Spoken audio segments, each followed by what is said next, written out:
Hello বন্ধুরা, আমি Simon. কেমন আছো তোমরা? আজকে নিয়ে এলাম একটি হাঁস ও বেজির গল্প নিয়ে। এক জঙ্গলে থাকতো এক হাঁস। সে ডিম পেড়ে বাচ্চা ফুটাবে তাই তা দিচ্ছিল। সেই জঙ্গলে ছিল এক বেজি। দুইজনের খুব ভালো বন্ধুত্ব ছিল। তারা প্রায় একসাথে দেখা করে গল্প করত।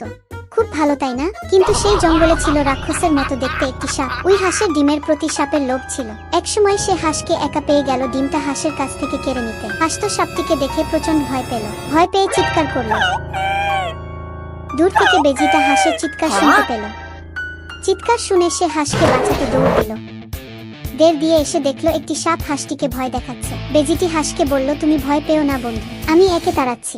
তারপর বেজিটি সাপটিকে এমন মারল, মেরে বলল, আর যদি আমার বন্ধু ডিম চুরি করতে আসিস, তোর হাড় গোড় একেবারে ভেঙে দেব।